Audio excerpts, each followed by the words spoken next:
Hi everybody, and welcome back to session 2 of IBS Relief Now.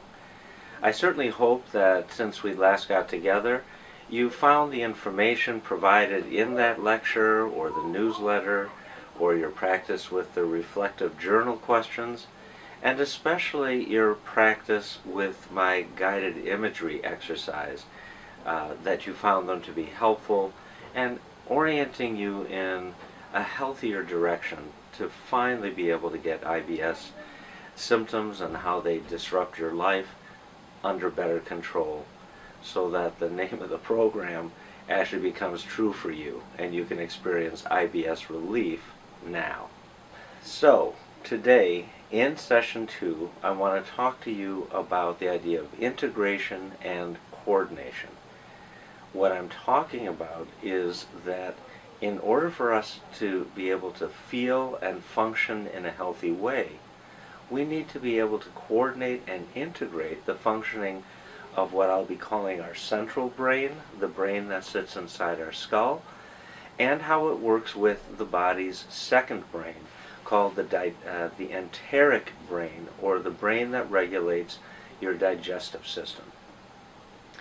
We'll also talk about how those two brain systems, or those two brain networks, the central and the enteric brain, work together with the system that regulates the degree of arousal or rest that's going on within the rest of the organs of the physical body. That's called the autonomic or automatic nervous system, and we'll be talking about its two main branches, the parasympathetic and the sympathetic branch, that work a little bit like a teeter-totter to help you go back and forth between storing the energy you need for later use and then being able to access that energy to help you cope with or deal with life's challenges as they arise in your day-to-day life. So again, the theme of session 2 is to help you learn about how you can go about learning to coordinate and integrate these different brain systems and brain networks in your body so that you can finally be able to exercise effective control over your digestive system and your patterns of IBS. To get us started, let's begin talking about the central brain. And I'm going to simplify it to say that essentially the main function of this incredibly complex brain that we have is to help us evaluate, assess, and decide if the situations that we're facing are safe or dangerous.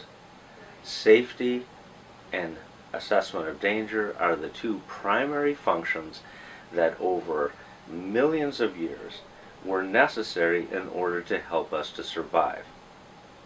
If something is assessed as dangerous, we engage the energy systems that help us escape and avoid, and if a situation is safe and novel and worthy of our investigating it further, we approach it. Approach or avoid, each of which requires energy, but they require different forms of energy. And the central brain is responsible for making that decision. Well, where does the central brain get its energy from? It gets it from the way it communicates with the enteric brain.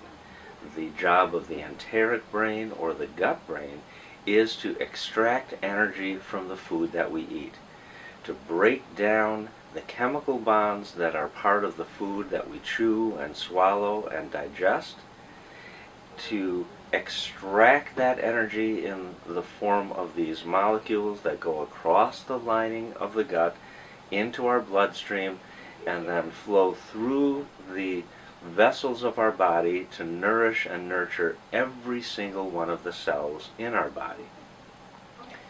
So you can begin to see an interesting and elegant system where one brain is assessing the danger or the safety, and the other system, the enteric system, is determining what kind of energy is needed and how to make that energy available. So far, we've talked about the central brain and its main job, which is to evaluate whether we are safe or dangerous, and to come up with the programs, the responses that help us take action in the face of safety or danger. And we have talked a little bit about the enteric brain, whose main job is digestion, so that energy can be extracted and made available to the body either for immediate use or stored for later use. Well, there's another aspect of this set of brain networks that we're learning to coordinate and integrate that I want to make you aware of. The autonomic nervous system is responsible for deciding whether the different organs of our body, including our central brain, are going to be in a state of high energy demand or low energy demand.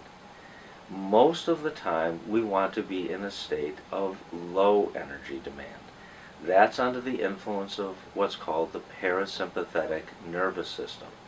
When it is active, it's telling the brain and the body, we're okay, it's safe, we can take our time and think things through, which is really important from an IBS perspective, because it's when the parasympathetic nervous system is active that the gut has the freedom and the permission to go about its job of digesting in the most efficient way possible.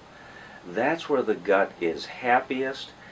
The different rhythms of our digestive system are really quite content, and it tends, when the parasympathetic nervous system is active, to be a time when IBS symptoms are fairly quiet. They subside and dissipate. On the other hand, when we're in a high energy demand state, we're under the influence of the sympathetic branch of our autonomic nervous system. That's when energy is shunted away from our digestive tract. It actually largely shuts down, and instead all of that energy, all of that blood is shunted to the muscles of the body, as though we're preparing to deal with a really significant challenge or threat. That's why we're really designed to work in kind of a ratio system where the vast majority of the time, 4 or 5 times as much of our time needs to be spent in a parasympathetic mode as in a sympathetic mode. We want to spend most of our time in a quieter, calmer state, with only periodic times when we go into that high energy demand, high energy output state of functioning to deal with immediate challenges and threats. That's how we were designed hundreds of thousands, if not millions of years ago. That's a very, very old system. And it works, as I said, in that teeter-totter way.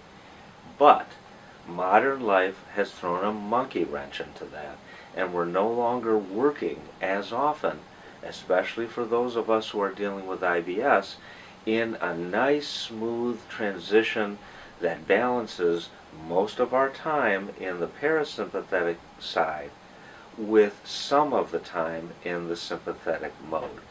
Instead, we overuse or we over-rely on that sympathetic side with a host of physical, mental, and emotional consequences.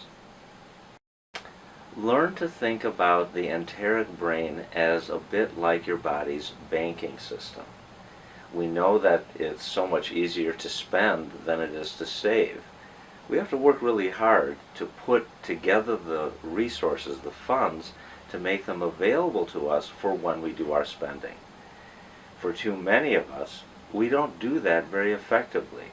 We end up paying overdraft charges, or we have high credit card interest charges and fees. It really puts the whole system in debt, and it starts to have a negative cascade on your whole credit worthiness, your whole credit system, because we're supposed to be able to balance saving with spending. Well, in many ways, the body is no different than that. when we develop lifestyles that are high stress, inadequate sleep, poor nutrition, difficult relationships, when we really struggle with anxieties and depression or the influence of past traumas or fears about the future, we're chronically sending our body into that sympathetic mode where the digestive system is thrown off, IBS symptoms have an easier time developing, and we live with worries and fears and problems in the body that can show up with sleep disturbances and breathing difficulties and heart-related problems from high blood pressure to cardiac arrhythmias. We can have problems with blood sugar control that show up in difficulties losing weight or significant problems with weight gain, which puts us at risk for prediabetes or diabetes itself. My point is that when we're spending too much time in that sympathetic mode, not enough time recovering, recouping, saving energy, and storing it for later use, we're in trouble. And over time, IBS is one of the signs of that trouble. So I want to talk with you about learning to restore that balance, that ability to perceive things in a lower stress-inducing way so that our gut is able to do its job, our autonomic nervous system gets into that better balance between the restful parasympathetic mode and the high energy sympathetic mode, and our brain itself, our central brain, learns the skill of being able to perceive life with more optimism and positive possibilities, while at the same time reducing unnecessary worries and fears that sends us into that other negative symptom-producing direction. Let me give you some examples of people that I've worked with where this balance between the different brain networks is off, resulting in IBS symptoms, and what each person learned to do to be able to establish control over those symptoms. Maybe the most straightforward example I can think of is a person who had very high gluten sensitivity.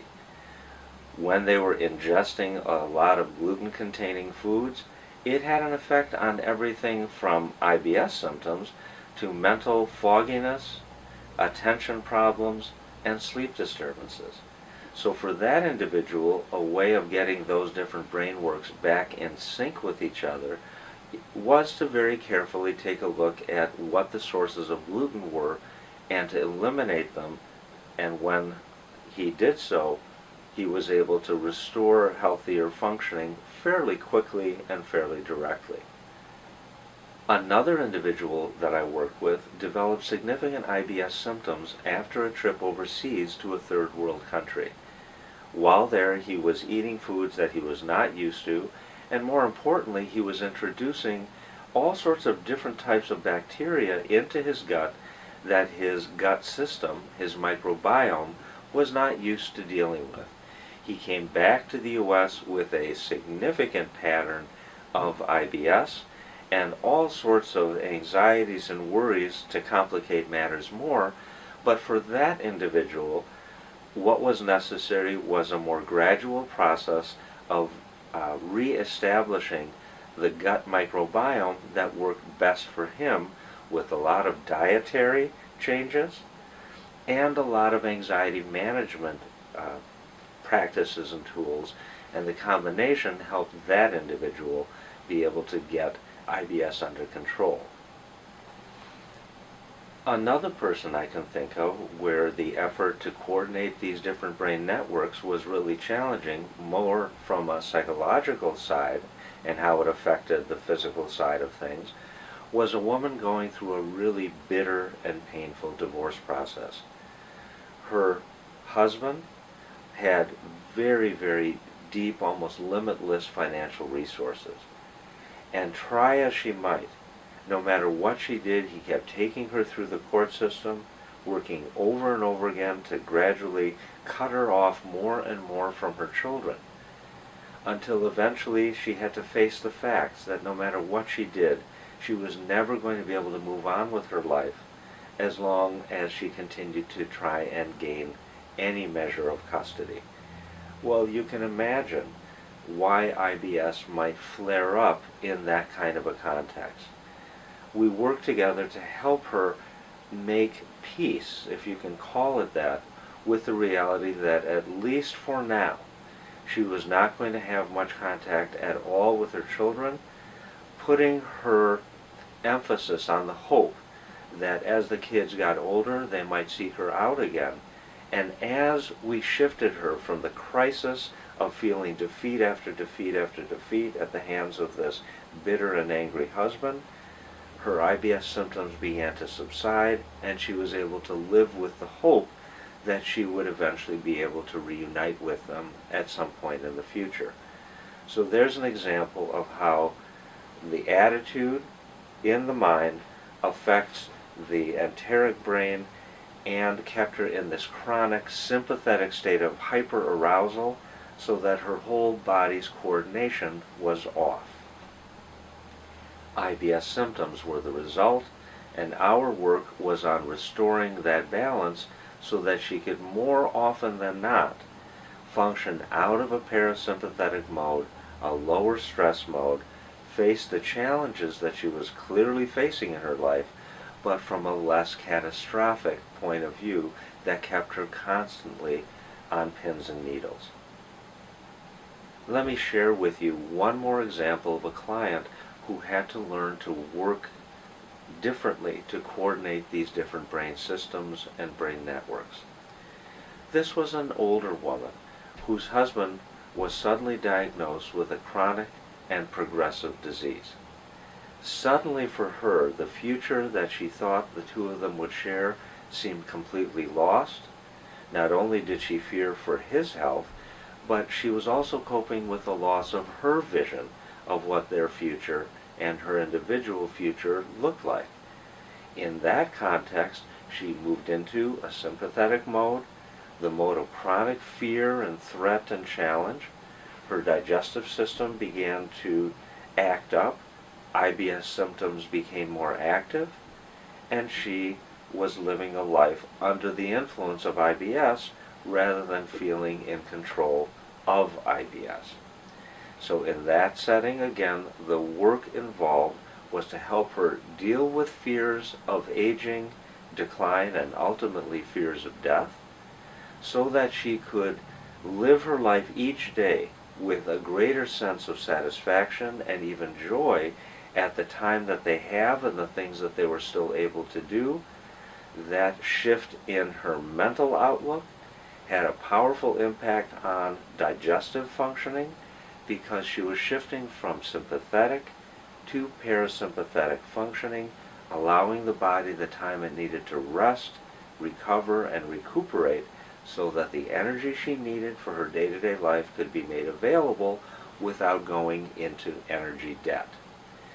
So these client examples give you some ideas of how we can work together to coordinate these different brain networks.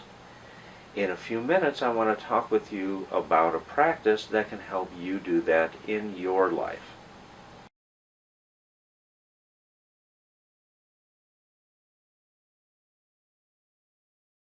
Ellen Langer, the famous Harvard psychologist, famously said, "Where you put your mind, your body will follow."